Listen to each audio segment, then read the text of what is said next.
आपने कितने गुरु भाई गुरु बहनों से सुना होगा, इतने वर्षों में, पिछले हजारों वर्षों में शिव के अनेक शिष्य हुए, शिव के अनेक भक्त हुए, परंतु शिव की भक्ति करके उन्होंने बहुत कुछ पाया, धरती को कुछ मिला नहीं। स्वयं पूजित हुए, लेकिन धरती के लोग जो सामान्य थे, जो अति सामान्य थे, उन लोगों तक वो बात नहीं पहुंच सकी जो शिव चाहते हैं। शिव अपने सामान्य गणों से ही पहचाने जाते हैं। सामान्य गण ही उनके लोग, उनके अपने, उनके इंसान, वही उनके आभूषण है, उसी से वो सुशोभित होते हैं। तो महादेव के अनेक स्वरूप हैं और उनके सुशोभित होने का भी हम लोगों ने रहस्य जाना है कि क्या है इसका रहस्य। शिव सहज प्रेम से उपलब्ध है। परमात्मा मनुष्य के सहज प्रेम से उपलब्ध होता है। शिष्यानुभूति ये कहती है, सहज प्रेम का अर्थ होता है कि जो मेरा और आपका एक दूसरे से, मानव का मानव से एक सहज प्रेम है। एक इंसान का इंसान के लिए जब सहज प्रेम होता है तो उससे वो उपलब्ध हो जाता है। तो जब एक इंसान ईश्वर से भी सहज प्रेम रखता है तो परमात्मा भी लभ्य होते हैं। परमात्मा यानी महादेव, गुरु यानी शिव, और शिव के गुरु स्वरूप की व्यापकता आज इतनी ज़्यादा है, इतनी ज़्यादा है कि हम दुनिया में चाहे जहाँ भी जाएं, कहीं भी अगर हमने इस बात का जिक्र किया है, अब स्थिति ये है कि अगर हमने जिक्र किया है कि क्या आप शिव गुरु हैं, इसके बारे में जानते हैं, तो अक्सर लोग इसके बारे में जानते हैं, परंतु अभी भी बहुत सारे जगहों पे लोग इस बात से वंचित हैं। अभी भी बहुत जगह इस संदेश का पहुंचना बाकी है। हम जब भीड़ जमा हो जाती है तो सोचते हैं कि बहुत काम हो गया, परंतु भीड़ कभी भी काम का पैमाना नहीं होती। काम का पैमाना होती है हर व्यक्ति एक दूसरे से महादेव की बात करता हो, उसके जीवन के विषय में शामिल होइए कि मेरे गुरु शिव हैं, आपके भी गुरु हो सकते हैं। और जब तक ये नहीं होगा तब तक शिव की शिष्यता की व्यापकता का वो अर्थ, वो परिणाम नहीं आएगा जो साहब और दीदी ने सोचा है, जो उन्होंने चाहा है। जब हम कोई काम करने निकलते हैं दुनिया में तो हमको कुछ विपरीत परिस्थितियां भी मिलती हैं, कुछ अनुकूल परिस्थितियां भी मिलती हैं। विपरीत में चलने वाले का नाम होता है, अनुकूल परिस्थिति में तो कोई भी चल लेता है। आज जब ये कार्यक्रम घटित हो रहा है तब भी हम लोग के मन में ये बात हो रही है कि वो पथ क्या, पथिक कुशलता क्या। पथ यानी रास्ता, रास्ता जिस पे कोई यात्री चल रहा है। तो रास्ता अगर अच्छा है, साफ सुथरा है और सारी सुविधाएं उपलब्ध हैं और तब कोई चलता है तो इसमें कोई आश्चर्य की बात नहीं है, इसमें कोई बहुत बड़ी बात नहीं हो गई। बड़ी बात तब होती है जब पथ तो है परंतु उस पथ पे, उस रास्ते पे कांटे बिछे हैं।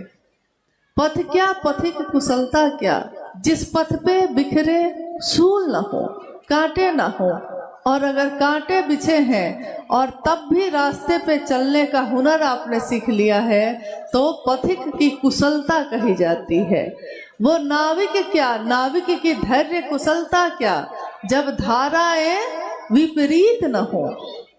कोई नाविक अगर धारा के अनुकूल नाव चला लेता है तो कोई बड़ी बात नहीं है। बड़ी बात तब मानी जाती है जब धाराएं विपरीत हो और नाव को उसके अनुकूल बना के चलना पड़े।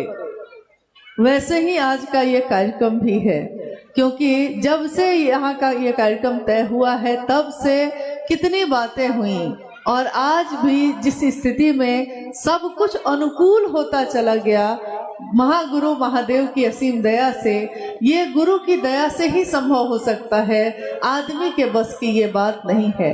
गुरु की दया इसलिए होती है कि कल जब हम लोग कोलकाता में उतरे थे तो कल तेज धूप थी, आसमान तीखी किरणों से भरा था। आसमान में तेज किरणें जो धूप के कारण गर्मी पैदा कर रही थी।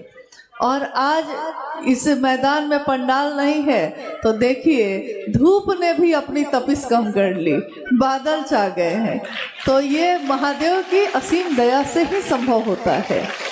शिव इसी तरह शिव भी जो समस्त शक्तियां जिनका प्रकटीकरण है, समस्त शक्तियों से जो शिव जाने जाते हैं, शिव आवेश रहित आवेश कहे जाते हैं।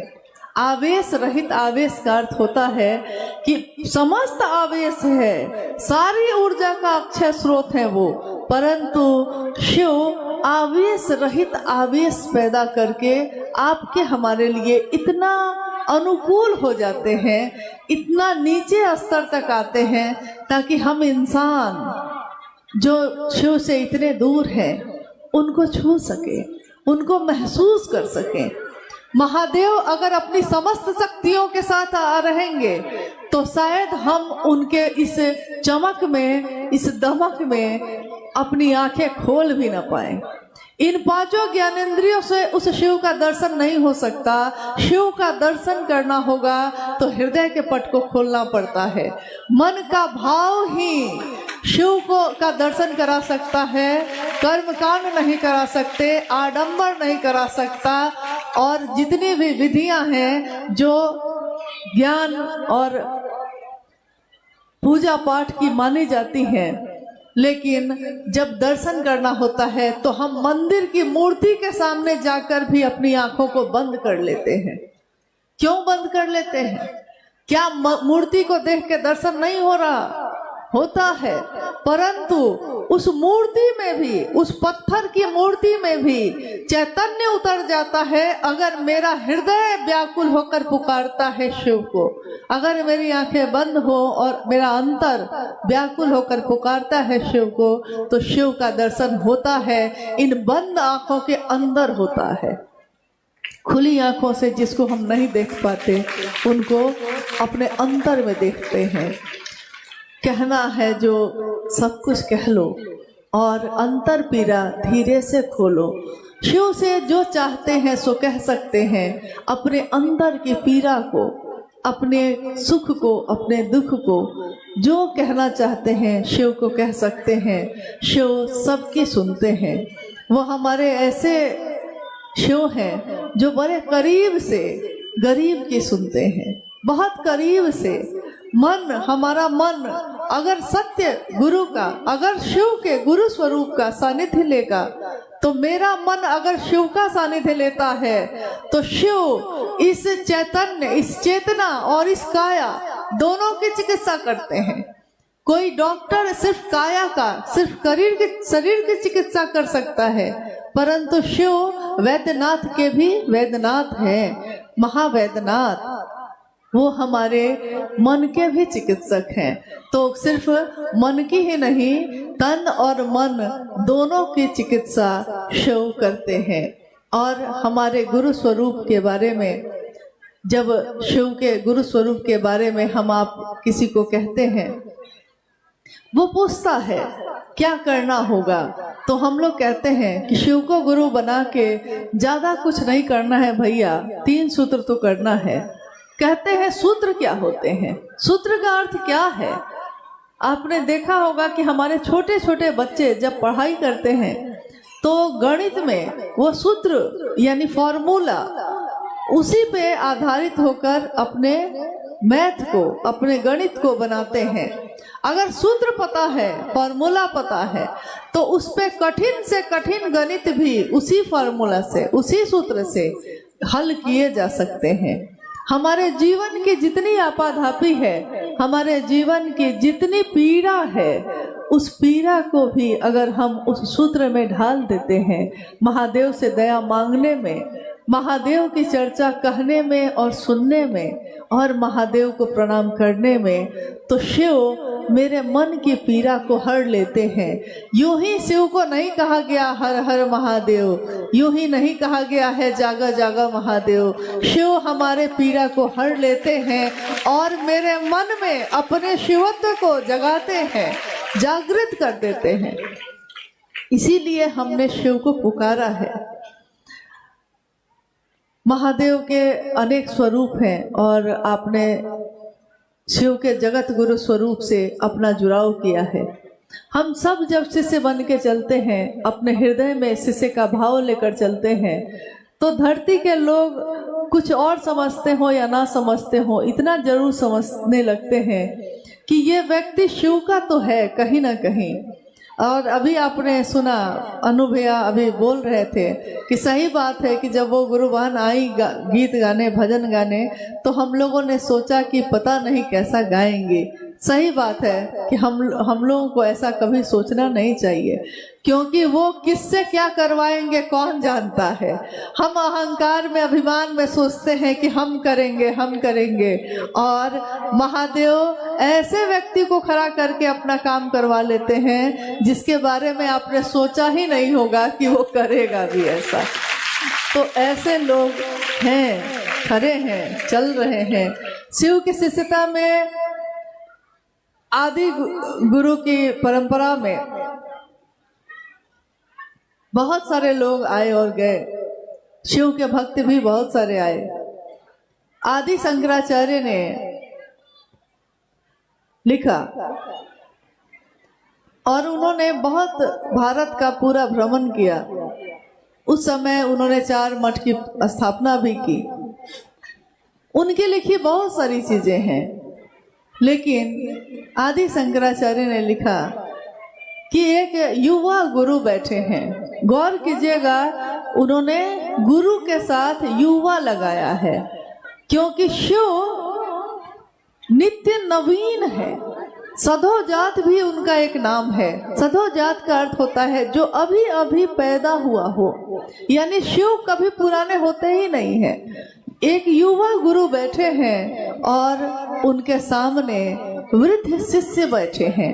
शिष्य वृद्ध हो जाता है, गुरु युवा ही है, और युवा गुरु भी मौन है, चुप है। और शिष्य भी जो वृद्ध हैं, जो उनके सामने बैठे हैं, वो भी चुप है।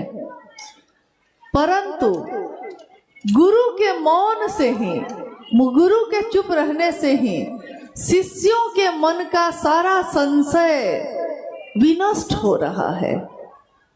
शिव के गुरु स्वरूप की ये बात सैकड़ों साल पहले उनके द्वारा लिखी गई। संत तिरुमूलर ने लिखा कि उनकी सेवा करो जो शिव की सेवा में लगे हैं। और उन्होंने कहा कि ये चलते फिरते मंदिर हैं। इसके बाद जो पंक्ति उन्होंने लिखी है कि शिव के सेवा में लगे लोग जो चलते फिरते मंदिर की संज्ञा दी गई है, इसकी अगली पंक्ति उन्होंने लिखी है, लेकिन ऐसे लोगों की पहचान कठिन है। पहचान में नहीं आते हैं वो लोग। आप हम जिनको देखते हैं कि इधर आ रहे हैं, उधर जा रहे हैं, ये कर रहे हैं, वो कर रहे हैं, तो शिव के शिष्य जो सचमुच जिसके मन में शिव का शिवत्व उतर गया है, तो वो कहीं दिखता भी नहीं है। वो चुपचाप अपना काम करता है। उसको पहचानना बहुत कठिन है। इन आँखों से देखकर पहचानना कठिन है। उसको पहचानने के लिए दिल की आँखों से देखना होगा, तब वो पहचान में आते हैं कि वो शिव का लोग है, शिव के गण, शिव के आदमी हैं। जो चुपचाप महादेव का काम कर लेता है और किसी को बताता भी नहीं, वो किसी को दिखाने नहीं जाता। आपको क्या पता कि हमने क्या किया है महादेव का काम, हमको क्या पता कि आपने क्या किया है। मैं आपको हमेशा नहीं देख सकती, आप भी मुझको हमेशा नहीं देख सकते, परंतु शिव तो हमको हमेशा देखते हैं। हम पूरी दुनिया से छिप जाएंगे, परंतु महादेव से तो नहीं छिप सकते। महादेव की आंखें तो देखती हैं और महादेव एक आंख से नहीं देखते, हजारों हजार आंखों से वो देखते हैं, हजारों कानों से वो सुनते हैं, हजारों मुख से वो बोलते हैं। तभी तो आज हर मुख से महादेव की बात निकलती है। मुख से निकली हुई हर बात महादेव के भाव से भरी होती है, संजात होती है, आर्द्र होती है, भींगी हुई होती है। महादेव की बात हमारे मन को सुकून देती है, शांत करती है। मन जो जगत की चीजों में उलझा हुआ है, मन जो जगत के विधियों में, उसकी पगडंडियों में भटका हुआ है, उसको, उस मन को, उस जीवात्मा के मन को महागुरु महादेव अपनी रोशनी से सही रास्ते पर ले आते हैं और वो अपनी मंजिल यानी स्वयं शिव की तरफ चलने लगता है। महागुरु महादेव जब जीवात्मा के पास आते हैं, जैसा मैंने अभी एक पंक्ति मैंने थोड़ी देर पहले कही, शायद आपको याद होगा, ये मेरी कही हुई पंक्ति नहीं है, मैंने साहब से ही सुना और साहब ने ही आओ चले शिव की ओर में लिखा भी। जो भी जाना है, जो भी समझा है, अपने साहब से सीखा है, अपने साहब से सुना है और उन्होंने जो दिया है उसको बस ग्रहण कर लिया है। तब तो ये आलम है कि आपके अंदर भी वही शिव है, मेरे अंदर भी वही शिव है। तो उन्होंने कहा कि आवेश रहित आवेश है वो शिव। शिव गुरु के रूप में जितना आसान लगता है कि आप कहीं भी बोलते हैं उनके बारे में, आप रोड पे खड़े होके, सड़क पे खड़े होके भी कहते हैं महादेव की बात, आप गलियों में घूमते हुए, अपने घर में बैठे हुए, अपने घर की छत पे बैठे हुए करते हैं महादेव की बात। लेकिन जिस महादेव की बात आप करते हैं वो कौन है? क्या आपने जाना है कभी उस महादेव को? इतनी तपिश है उसमें, इतनी आग है कि देख भी नहीं सकते। आवेश ही आवेश है। आवेश का अर्थ होता है जैसे कि 440 वोल्ट का करंट बह रहा हो तार में, और उस तार को कोई छू ले तो उसके शरीर को राख बनने में भी देर नहीं लगेगी। परंतु उस तार पे जो 440 वोल्ट का तार है, उस तार पे एक रबर की परत चढ़ी हुई है। रबर की परत चढ़ी होने के कारण करंट नहीं लगता, आपको झटका नहीं लगता। यहाँ तक कि छोटी से छोटी ऊर्जा में भी, पतले से पतले तार में भी अगर करंट, रबर की परत उसकी उतर जाए और आपके हाथ से वो छू जाए तो इतना तेज झटका लगेगा जिसका कुछ कहना ही नहीं है। हो सकता है मौत भी हो जाए और राख की ढेर भी हो सकते हैं हमारा, परंतु रबर की परत चढ़ी है।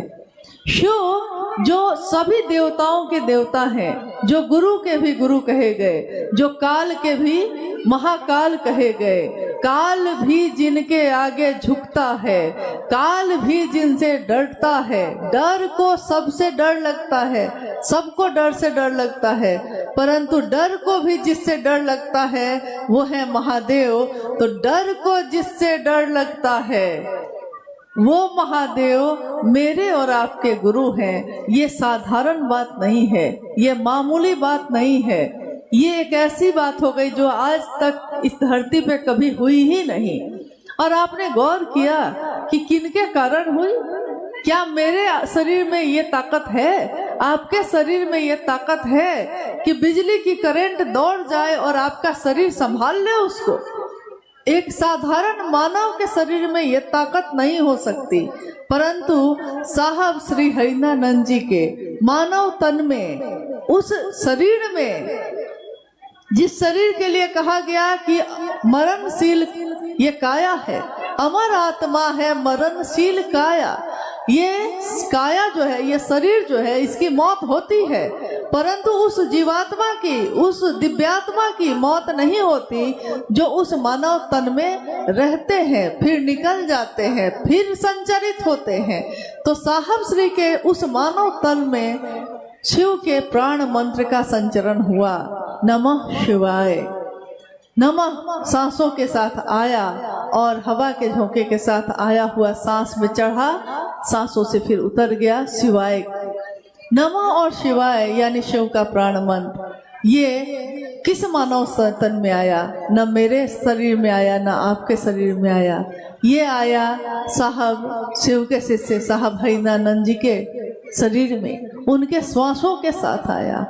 और तब जिस तरह एक ट्रांसफार्मर में बिजली की सप्लाई की जाती है बहुत तेज, ट्रांसफार्मर जो बिजली के सारे ऊर्जा को संचय करता है और क्षमता के अनुकूल, क्षमता जिस तार की जितनी है, किसी में अगर 20 वाट का है, 20 वाट का बल्ब है तो ऊर्जा उसमें 20 वाट की ही जाती है। किसी में अगर 60 का है तो 60 का ही जाता है। अगर 60 का चला जाए 20 में तो बल्ब ब्लास्ट कर जाता है। यानी वो ऊर्जा जो अक्षय स्रोत है, मेरी और आपकी क्षमता को देखकर ही संचरित होती है, जो हम बर्दाश्त कर पाते हैं। और अगर मात्रा बढ़ जाए तो क्या होता है जानते हैं? बहुत पहले पटना में साहब रहते थे।